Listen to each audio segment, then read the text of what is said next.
Alhamdulillah. Il y a à peu près 5 ans, alors que j'étais à la mosquée, je suivais quelques travaux à la mosquée, une personne est entrée à la mosquée, pleine de haine, en cachant bien sûr cette haine-là, et elle a profité du comportement que doit avoir d'ailleurs tout musulman, et qu'a en général, qu'ont les musulmans de manière générale, on ne parle pas d'exception, à user, à profiter de ce comportement d'hospitalité, de bienveillance, de paix, ici pour déverser sa haine. Il a prétendu qu'il était intéressé par l'islam et qu'il me suivait énormément et qu'il voulait prendre une photo avec moi alors qu'il était rempli d'armes dans sa voiture et qu'il était préparé depuis plusieurs semaines, puisque ça faisait plusieurs jours, voire plusieurs semaines qu'il me surveillait déjà.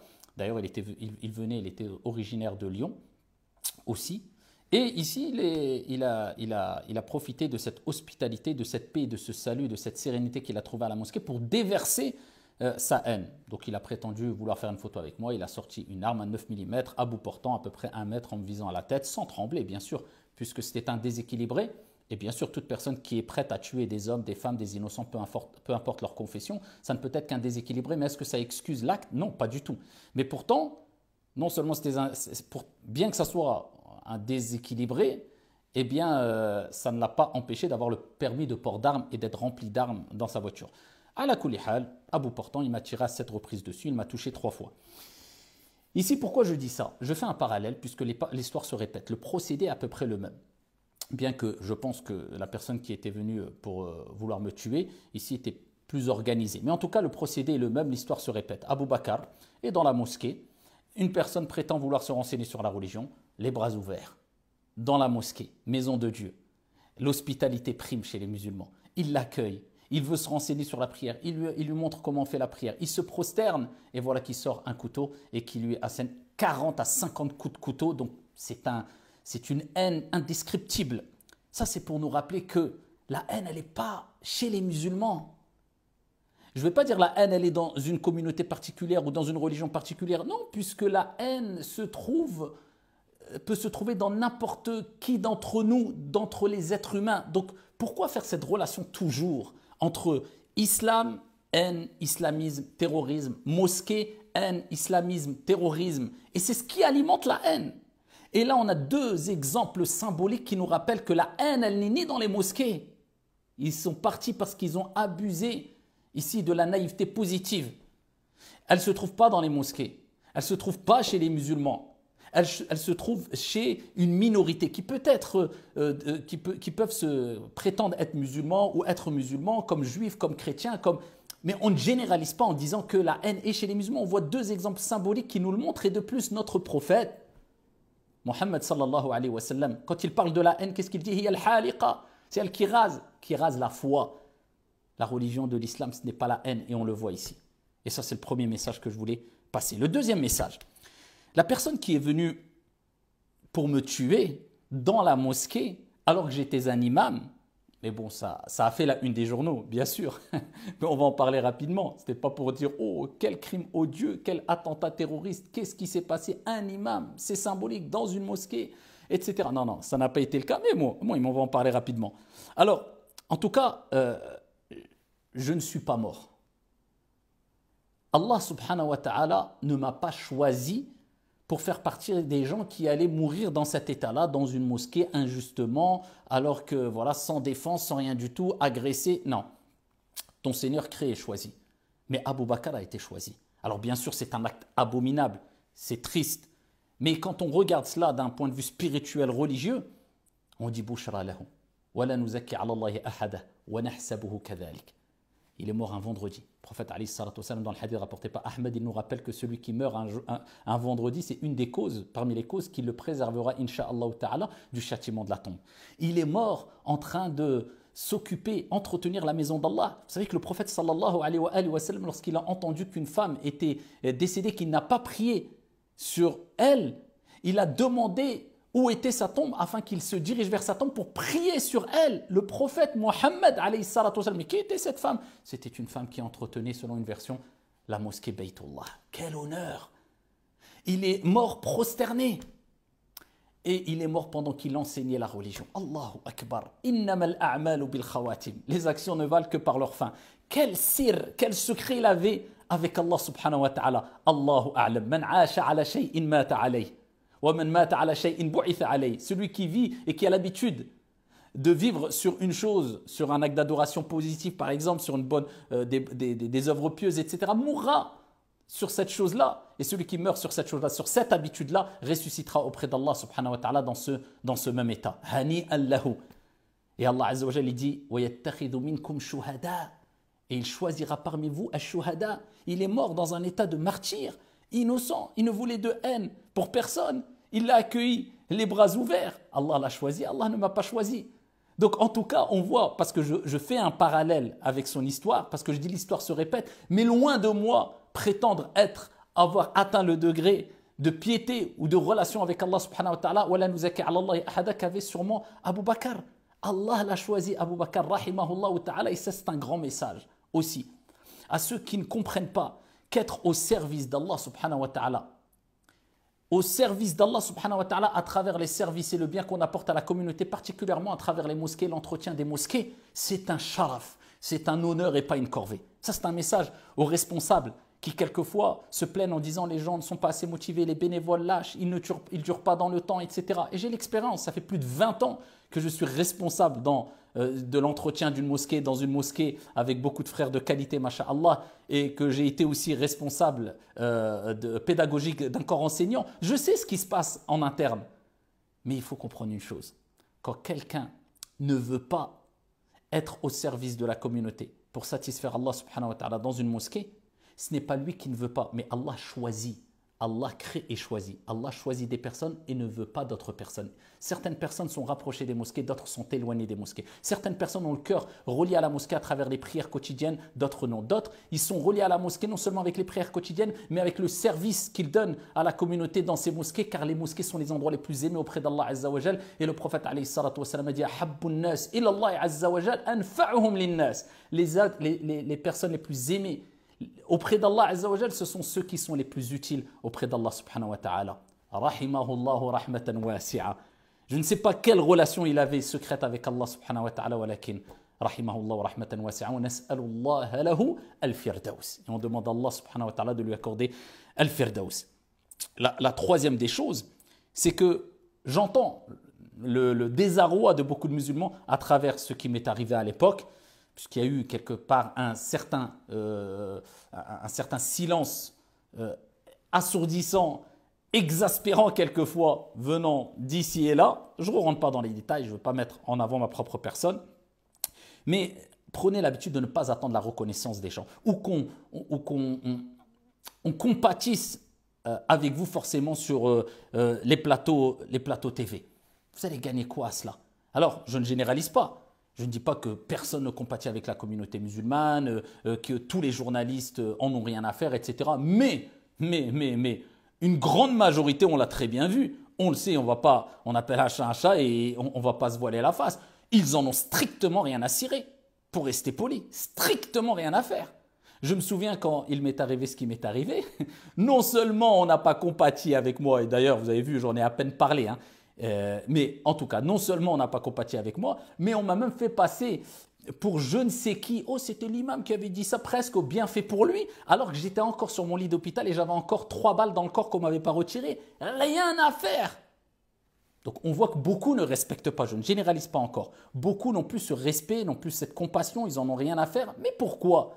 Il ne faut pas jouer les victimes et pleurer et continuer à mendier quelque part une forme de respect de certains, encore une fois je ne généralise pas, ou de compassion. Non, le respect se gagne. Le respect se gagne. Et quand tu apprendras à te respecter toi-même à travers ta relation saine et ta compréhension saine de la religion et ta relation saine envers ton Seigneur, tu pourras enseigner le respect et respecter les gens. Et à ce moment-là, tu seras respecté. Mais on a brûlé les étapes, qu'on le veuille ou non. On a vraiment une déficience quant à notre relation les uns envers les autres, même au sein de la communauté. On voit très bien qu'il y a beaucoup d'irrespect entre nous, les musulmans. Des musulmans qui insultent les autres musulmans, des musulmans qui insultent même les savants, les porteurs de foi, les porteurs Enfin, porteurs de foi, tous les musulmans sont porteurs de foi, les porteurs de science islamique, non pas parce qu'il s'appelle Mohammed et Karim, mais au moins respecte-le parce qu'il transmet la religion, c'est un savant, c'est un prêcheur, c'est un imam. Eh bien, on voit maintenant même des faussaires, certains qui sont dans la perversité, insulter les imams et les gens les applaudissent. Après, on veut qu'on nous respecte, ou des gens qui ne font pas partie de la communauté musulmane nous respectent, ou on s'étonne, plutôt pour être précis, que certains ne faisant pas partie de la communauté musulmane ne nous respectent pas. Mais subhanallah, inna Allah la yughayyiru ma biqawmin hatta yughayyiru ma bi anfusihim. Allah ne change pas l'état d'un peuple tant que le peuple ne change pas son propre état. Regardez la relation qu'il y a entre nous. Alors attention, je ne dis pas qu'il ne faut pas condamner s'il y a un acte blâmable qui est accompli même par un porteur de science, un imam ou un prêcheur. Il faut le condamner parce que les imams et les prêcheurs doivent être des références. Ils ne sont pas infaillibles.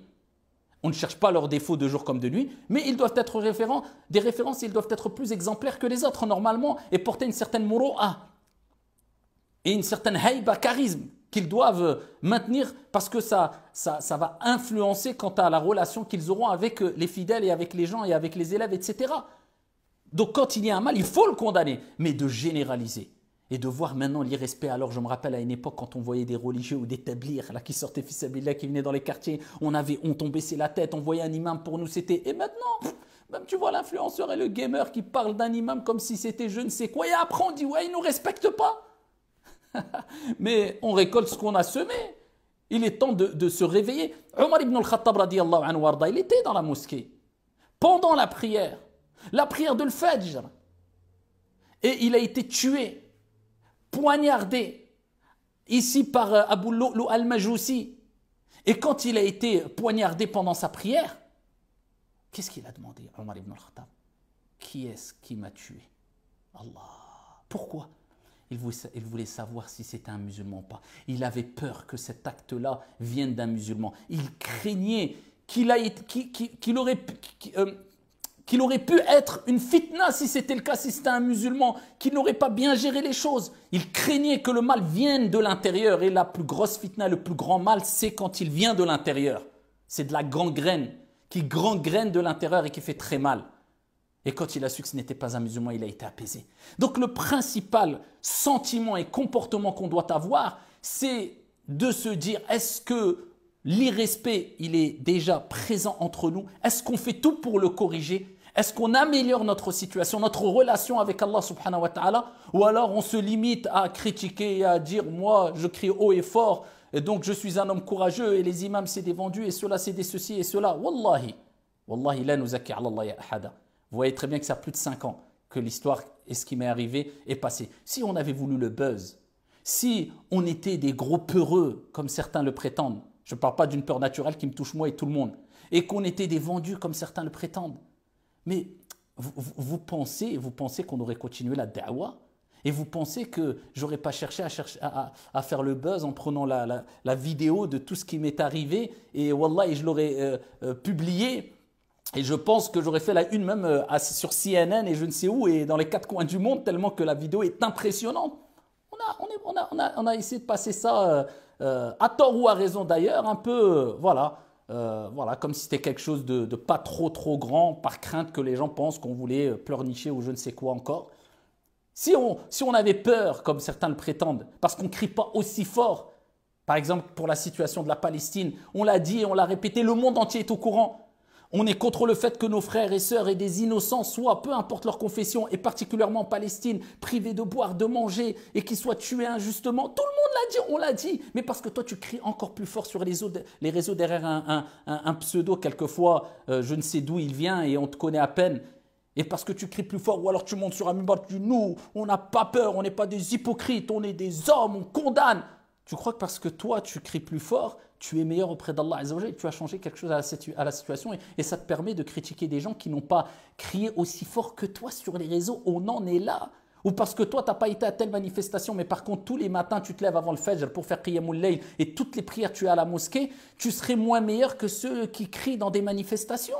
En fait, tout dans le paraître, tout dans Shofoni, tout dans celui qui crie le plus. On en est là. Allah ne change pas l'état d'un peuple tant que le peuple ne change pas son propre état. Je ne suis pas en train de critiquer forcément une réaction plutôt que l'autre, mais c'est un constat qui mériterait de parler et de développer pendant des heures.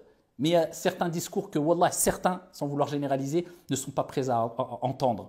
Faire la une des journaux, un président qui a parlé de toi, des menaces terroristes, des menaces d'extrême droite qui sont passées sous silence, qui m'ont touché avant, maintenant, après, et tout cela. Et on est encore en train de monter sur le mimbar. Pendant des années, on habitait dans la même maison. Après la tentative ici d'assassinat, etc. Après, on vient nous donner des leçons de morale. Ouh, mais ils ont peur.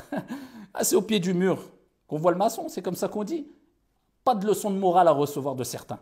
On n'est pas là pour faire de la publicité gratuite ou pour sortir... voilà, brandir je suis. Wallahi, cette histoire qui est arrivée à Abu Bakr et avant à moi, c'est symbolique et c'est plein de leçons. Il faut qu'on en tire les leçons.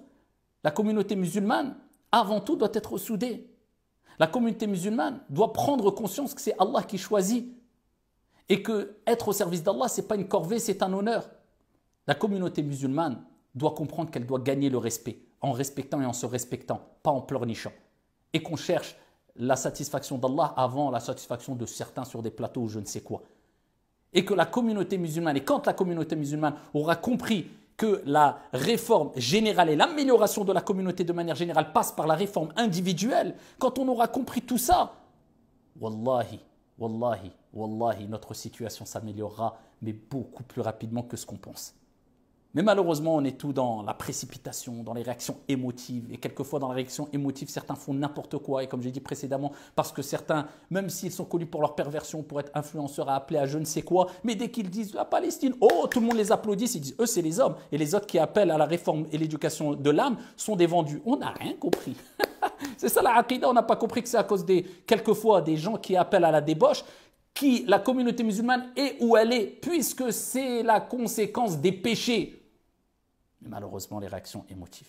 Et Sadaqa Jalla wa Ala, il yaqul, et certes Allah a dit vrai quand il dit قُلْ هَلْ نُنَبِّئُكُمْ بِالْأَخْسَرِينَ أَعْمَالًا الَّذِينَ ضَلَّ سَعْيُهُمْ فِي الْحَيَاةِ الدُّنْيَا وَهُمْ يَحْسَبُونَ أَنَّهُمْ يُحْسِنُونَ صُنْعًا. Voulez-vous qu'on nous informions concernant les personnes les plus grands perdants en œuvre? Ce sont ceux dont les actions se sont égarées ici-bas, sont partis dans le vent alors qu'ils pensaient bien faire. Sache que chaque action, on te demandera deux choses au jour de la résurrection. Lima wa kaifa. Pourquoi et comment? Pourquoi tu l'as fait? Ton intention.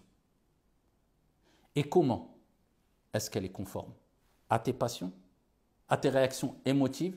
Tu attises peut-être plus la haine qu'autre chose, ou bien à l'héritage prophétique. Qu'Allah subhanahu wa ta'ala nous préserve, qu'Allah subhanahu wa ta'ala vous préserve, qu'Allah tabaraka wa ta'ala accorde les plus hauts degrés du paradis à notre frère Abu Bakr, rahimahullah wa rahmatan wasi'a, qu'Allah azza wa jal apaise la douleur et la tristesse de sa famille. Qu'Allah subhanahu wa ta'ala nous réunisse avec lui et le prophète Mohammed alayhi afdalus salatu wa askat taslim dans son vaste paradis. Qu'Allah nous préserve de la haine, d'agir avec haine et du mal des haineux. Amin. Wallahu a'lam walhamdulillah.